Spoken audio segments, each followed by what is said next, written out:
that they're making to him are saying that he is not allowed to be on the podcast. So are you saying that you plugged Saul? Is that what you're saying? Let MACG tell the story. I want chillers to say, yo, MACG, tell the story about actually how Nota helped you keep Saul. Because all those offers were being made in the first radio cycle.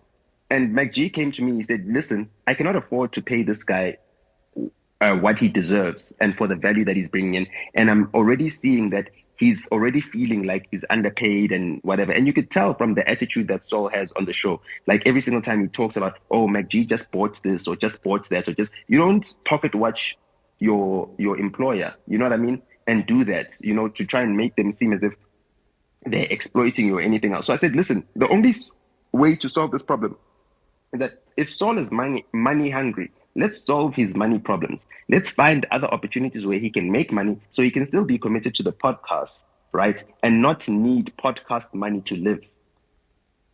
But then didn't you say that he has more than enough gigs and he's performing everywhere and he's booked and busy? Now, remember, this conversation was in January. Prior. Okay, I hear This was in January. You understand what I'm saying? So during that time, right, we did whatever we could to ensure that he doesn't take any of those offers. And then the only radio station's management, right, that was willing to give Saul an offer where he could be on their radio station and still be on the podcast is Kaya FM. And that's why I begged Kaya FM.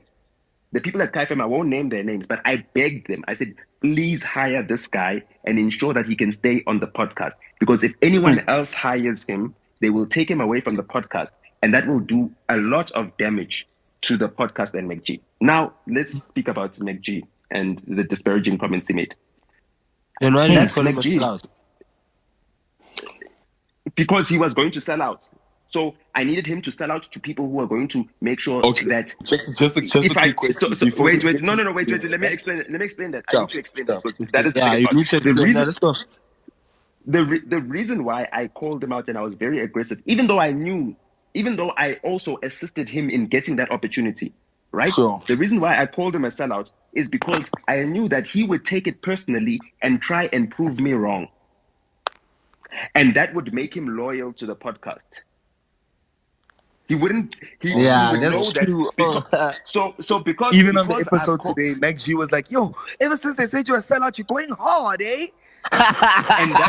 and that's why. So that's what MACG we and need, I, bro. That's what we need to see, bro. You need to, dog. Yeah. So my second part is that it's like two heroes, dog. When I see those two, it's like I see two heroes. Jones. Okay, sorry. Let's go. I'm speaking, bro. Okay, let's go. Speak, bro. Like people are listening and they can't hear if you're just adding commentary. So exactly. So I had a conversation with MACG. I don't know if it was before they recorded this episode that played now. And I said, bro, do whatever the content needs you to do. If the content needs you to let Saul rip at me, let him rip at me, bro. Go at me. You understand what I'm saying? Let it be. Because if that's what's going to get the people going, it's fine. You and I know our agreement. You and I know our conversation. You and I know we support each other. So I don't want you guys to think that MACG went out and he was just, playing to the crowd for the sake of content.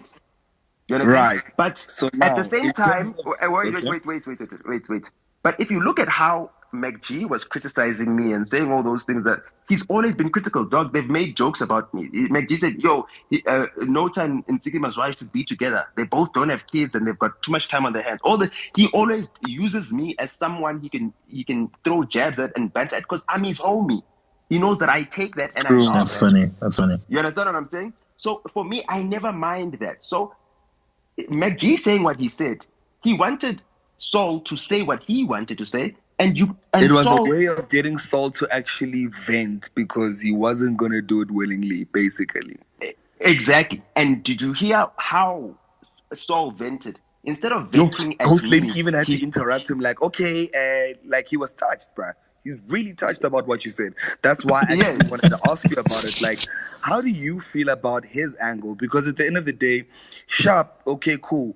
We see the flaws in his character. I told you how I feel. However, no, I told you how I feel. I told that he exposed himself by using women to insult me.